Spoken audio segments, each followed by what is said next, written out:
नमस्कार, स्वागत है आपका हमारे चैनल पे।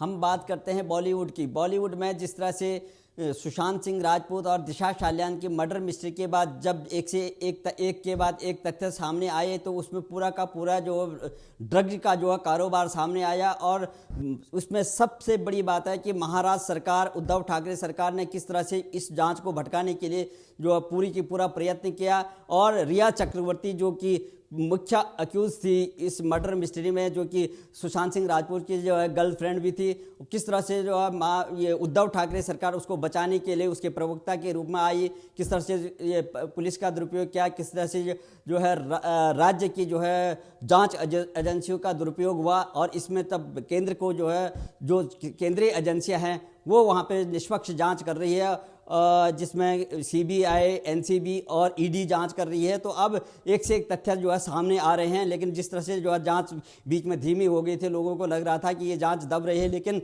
जो एनसीबी जो ड्रग्स के मामले में जो खुलासे कर रहे हैं वो चौंकाने वाले हैं। आज एक जो रीगल महाकाल एक आदमी है, वो जो ड्रग पेडलर का मुख्य अक्यूज था और वो पकड़ा गया है, जो कि शाव के माध्यम से रिया चक्रवर्ती को और ये तमाम दीपिका पादुकोण और ये पूरी फिल्म इंडस्ट्री में जो ड्रग सप्लाई करता था, रीगल महाकाल नाम भी इस तरह का है। भगवान नाम शिव के नाम से जो जाना जाता है। और ये लोगों के कारनामे जो है बिल्कुल लिखित होते हैं और किस तरह के लोग हैं इन पे भी जांच होनी चाहिए। हमारे साथ जुड़ रहे हैं राजनीतिक विश्लेषक, और विशेष करके 6-7 महीनों से जब से ये ड्रग्स पेडलर का मामला आया, जब से वहाँ पे इतनी विसंगतियाँ आई, महाराष्ट्र सरकार की विसंगतियाँ आई, तब से लगातार अध्ययन कर रहे हैं पवन त्यागी जी। सर, आपका बहुत बहुत स्वागत है हमारे चैनल पे। सर, आप किस तरह से लेते हैं इसको? देखिए, जो ये बहुत दिनों बाद एक बड़े ड्रग पेडलर की गिरफ्तारी, ये दिखा रहा है कि एनसीबी और सीबीआई अभी शांत नहीं बैठे हैं। दोनों केंद्रीय जांच एजेंसी लगी हुई हैं और सुशांत सिंह राजपूत के मुद्दे को लेकर जो लोग निराश हो गए थे कि भाई अब तो कुछ हो ही नहीं रहा, अब तो शायद उसके कातिल पकड़े ही नहीं जाएंगे, उन लोगों को एक उम्मीद जगी है। क्योंकि सुशांत सिंह राजपूत की मर्डर मिस्ट्री में एक एंगल ड्रग का खुलासा हुआ था कि वो ड्रग लेता था। उसके जो मित्र मंडली के लोग हैं, उन्होंने दोस्तों ने बताया कि वो ड्रग तो लेता ही नहीं था, अचानक से ड्रग एडिक्ट कैसे हो गया। तो पता चला कि उसकी जो दोस्त है रिया चक्रवर्ती, वो उसको ड्रग देती है। उसको कौन ड्रग देता है? उसका भाई शौविक। शौविक को कौन ड्रग लाता है? उसका एक ड्रग सप्लायर है अनुज केशवानी। अनुज केशवानी किससे ड्रग लाता है? तो जब एनसीबी ने पूछा तो उसने नाम बताया था रीगल महाकाल। ये रीगल महाकाल नाम जानने के बाद एनसीबी लगातार उसको ट्रेस करने की कोशिश कर रही थी कि कहीं से वो पकड़ में आए ताकि आगे की कड़ियाँ जोड़ी जा सकें। लेकिन ये फरार चल रहा था और उसकी फरारी के काफ़ी दिनों बाद ये कमान संभाली है जोनल डायरेक्टर समीर वानखेड़े ने, जो एनसीबी के जोनल डायरेक्टर हैं मुंबई के। और समीर वानखेड़े वो अधिकारी हैं जो जाने जाते हैं अपनी ईमानदारी के लिए और अपने जज्बे के लिए। पिछले दिनों इनकी टीम पर हमला भी किया गया, लेकिन उसके बावजूद इनका हौसला पस्त नहीं है, हौसले बुलंद हैं और तय करके बैठे हैं कि जो भी ड्रग माफिया होंगे उनका हम निस्तो नाबूद करके रहेंगे। और इसीलिए इसकी गिरफ्तारी होना, अब आप देखिए एक के बाद एक लिंक जुड़ता चला जाएगा। क्योंकि रिया चक्रवर्ती सबसे पहले ड्रग लेने को मना कर रही थी। आज तक चैनल ने उसका जब इंटरव्यू दिखाया तो उसने कहा ये तो मेरे को वैसे ही बदनाम कर रहे हैं, मैंने तो आज तक कभी ड्रग ली ही नहीं। जब एनसीबी ने पकड़ा, क्योंकि उसके पास जो सबूत मिले उससे पकड़ा, तो वो बोलती है ये तो मैं अपने लिए इस्तेमाल करती थी, थोड़ी सी ड्रग मिली है। लेकिन फिर शौविक को पकड़ा गया तो शौविक के पास से उसकी निशानदेही पर काफ़ी ड्रग मिली थी। उसके बाद जो पेडलर पकड़ा गया था अनुज केशवानी, ये अनुज केशवानी भी काफ़ी बड़ा गिरोह चलाता है और ड्रग की सप्लाई मुंबई में करता है। लेकिन अब जबकि ये महाकाल पकड़ा गया है, अब इससे और बड़े जो ड्रग के सप्लायर हैं, जो विदेशों में बैठे हुए हैं और जो आतंकवादियों से लिंक हैं, ऐसा समझने में आता है कि वो यहाँ से पैसा आतंकियों तक पहुँचाते हैं, वो आतंकी एक्टिविटी में यूज़ होता है, उनका भी खुलासा होगा। और ये सब खुलासे होने के बाद आपको बता रहा हूं कि रिया चक्रवर्ती हो या दीपिका पादुकोण हो या इससे जुड़े हुए और भी कोई हो, ये बचने वाले नहीं हैं। क्योंकि एक ऐसा बंदा जो घरेलू परिवार से, आम परिवार से बिहार से चल के महाराष्ट्र गया, अपनी मेहनत से वहां अपना मुकाम हासिल किया, कभी उसने बीड़ी सिगरेट पी नहीं, भक्ति करने वाला बंदा, और वो ड्रग एडिक्ट हो सकता है, ये कोई सोच नहीं सकता। वो डिप्रेस्ड हो सकता है, ये भी कोई सोच नहीं सकता। लेकिन ऐसा जब ड्रग की जांच चल रही थी तो ड्रग के एक्सपर्ट बता रहे थे कि ऐसी कुछ दवाइयां भी होती हैं कि किसी आदमी को आप लगातार उसकी कुछ डोज दे दो तो कुछ दिन में वो डिप्रेशन में चला जाता है। और यही काम ये सुशांत सिंह राजपूत के साथ किया गया। क्यों किया, इसके पीछे क्या स्वार्थ था, कुछ चीजें तो निकल करके सामने आ गई हैं, क्योंकि उसके करोड़ों रुपए की जो ट्रांजैक्शन है वो किस तरह से रिया चक्रवर्ती ने यूज की है, उसके कार्ड यूज किए, उसके बैंकों से पैसे यूज किए, घूमने फिरने में खर्च किए, यहां तक कि उसकी मां ने, भाइयों ने उसके पैसे पे ऐश करी, ये सब खुलासा हो चुका है। लेकिन ड्रग के माफियाओं का ये खुलासा होना एक तरह से इनके मुंह पे करारा तमाचा भी है।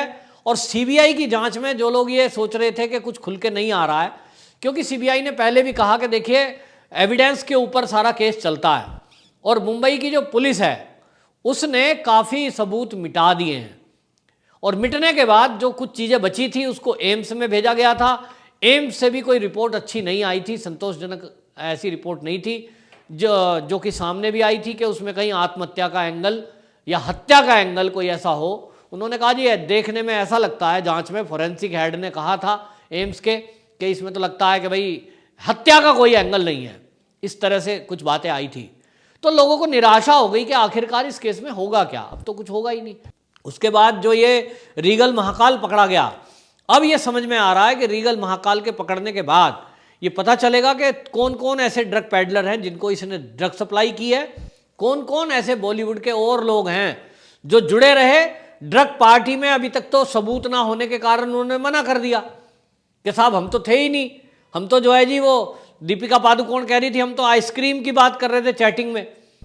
लेकिन अब ये ड्रग पैडलर जो पकड़े गए हैं ये बताएंगे कि वो जो दीपिका पादुकोण बात कर रही थी आइसक्रीम की, वो कह रही थी हम तो माल माने सिगरेट को कहते हैं, अब उसका खुलासा होगा, क्योंकि ये लोग बताएंगे किस तरह से देते थे, कहाँ से लाते थे, किसके कितने पैसे आए। और आपको बताऊं ज़्यादातर ट्रांजैक्शन तो कैश में होती है, लेकिन कोई ना कोई ट्रांजैक्शन ऐसी भी हुई हैं, चाहे वो किसी इवेंट मैनेजमेंट के द्वारा हुई हो, कहीं बाहर विदेश में गए हो इवेंट करने के नाम पर और तब पैसे मिले हो। ये सारे खुलासे होने अभी बाकी हैं, और जब ये खुलासे होंगे निश्चित रूप से सुशांत सिंह राजपूत की जो मर्डर मिस्ट्री है उसको सुलझाने में मदद मिलेगी। एनसीबी वो एंगल है जो सुशांत सिंह के हत्यारों तक पहुंचा सकती है। इसीलिए सारी उम्मीद आज इस एनसीबी के ऊपर टिकी हुई है कि ये जो ड्रग माफिया पकड़े जाएं, इन ड्रग माफियाओं से पता चले कि कौन लोग थे जो सुशांत के इर्द गिर्द थे, उनके बिना पर फिर चाहे वो रिया चक्रवर्ती हो चाहे कोई भी हो, जो भी दोषी हो वो जेल में जाएंगे। और इसलिए आपको बताऊं कि एक तरह से मैं कहूंगा कि जो सुशांत सिंह राजपूत के लिए अभियान चला रहे थे, जगह जगह धरना कर रहे थे, प्रदर्शन कर रहे थे, ऐसे यूथ थे जो लगातार दिल्ली में जगह जगह प्रदर्शन कर रहे थे, महाराष्ट्र सरकार से सवाल पूछ रहे थे, महाराष्ट्र सदन पे दिल्ली में लोगों ने धरना प्रदर्शन किया। लेकिन उसके बावजूद भी महाराष्ट्र सरकार की जो आज तक इसमें भूमिका रही है वो बड़ी उपेक्षा वाली है, और बल्कि उल्टा है कि महाराष्ट्र सरकार तो ये कहती रही कि ये तो गंगा की तरह पवित्र है साहब बॉलीवुड। तो अब जबकि ऐसे ड्रग पैडलर पकड़े जा रहे हैं, मुंबई की पुलिस तो कुछ कर नहीं रही। कोई बंबई पुलिस से पूछे आपकी नाक के नीचे ये ड्रग पैडलर पनपने हैं, इतनी बड़ी मात्रा में ड्रग पकड़ी जा रही है, करोड़ों रुपए की ड्रग सप्लाई हो रही है, और आप कहते हैं कि ये गंगा की तरह पवित्र है, यहां तो कोई घपला ही नहीं है। तो इसका मतलब यह है या तो आप ड्रग माफियाओं से मिले हुए हैं, या ड्रग माफियाओं से कोई आपका स्वार्थ सिद्ध हो रहा है, या फिर आपकी इंटेलिजेंस इतनी कमजोर है कि आपकी नाक के नीचे हो क्या रहा है आपको ये पता ही नहीं चलता। क्या मैटर है, क्या स्वार्थ है महाराष्ट्र की पुलिस का, क्या स्वार्थ है मुंबई की पुलिस का, क्या स्वार्थ है महाराष्ट्र की सरकार का, यह भी उनको बताना चाहिए कि जब केंद्र की एजेंसियां वहां लगातार छापेमारी करके और लगातार अपराधियों को पकड़ रही है, ऐसे में मुंबई की तेज तर्रार पुलिस क्यों खाली हाथ मलती रह जाती है, क्यों आज तक कोई भी ड्रग को लेकर खुलासा नहीं किया उसने, यह जवाब देना बनता है। पब्लिक इसका जवाब चाहती है। बिल्कुल बिल्कुल। ये बॉलीवुड को जो है, बॉलीवुड को गंगा के साथ तुलना करना बहुत ही जहाँ शर्मनाक बात है। और जिस तरह से जो जिनके कारनामे नाम कुछ और हैं, कारनामे कुछ और हैं, जिस तरह से जो रीगल महाकाल टाइप में जो ये पेडलर पकड़े जा रहे हैं, इन पे भी संदेह हो रहा है कि ये किस लोग के, इनके नाम हैं उसके विपरीत इनके काम होते हैं और ये कौन लोग हैं। और इसी तरह से जो हमारे फिल्मों को जो है जो दिशाहीन बना देते हैं, जिसको कि हमारे संस्कृति के विपरीत चले जाता है। और जिस तरह से वहाँ पर सबसे बड़ी बात है कि महाराष्ट्र सरकार के नाक के नीचे जिस तरह से ये सारे कारनामे हो रहे थे, सबसे बड़ी बात है कि महाराष्ट्र सरकार, उद्धव ठाकरे सरकार इसमें फेल हुई है। उद्धव ठाकरे सरकार ने जब से देखा है कि वहाँ पर अपने एजेंसियों को किस तरह से जो है अपने ये मुट्ठी में लेकर के अपने जो है इशारे पर नचाना शुरू किया, और भारत सरकार की एजेंसियां जो वहाँ पे काम कर रही हैं, अब लोगों के, देशवासियों की आशा जगी हुई है कि ये जो केंद्रीय जांच एजेंसियां हैं वो दूध का दूध और पानी का पानी करेंगी। और इस तरह के जो कारनामे हैं लोगों के, जिनके नाम कुछ और हैं, कारनामे कुछ और हैं, अब वहाँ से बॉलीवुड जो है शिफ्ट होने जा रहा है और उत्तर प्रदेश में जो है शिफ्ट होने की बात हो रही है। तो लगता है कि अब कुछ जो स्वच्छ लोग हैं वो उत्तर प्रदेश में आकर के अच्छी हमें फिल्में देंगे जो हम परिवार में देख सकें। आपने हमारे दर्शकों को बहुत सरल शब्दों में बताया, बहुत बहुत धन्यवाद आपका।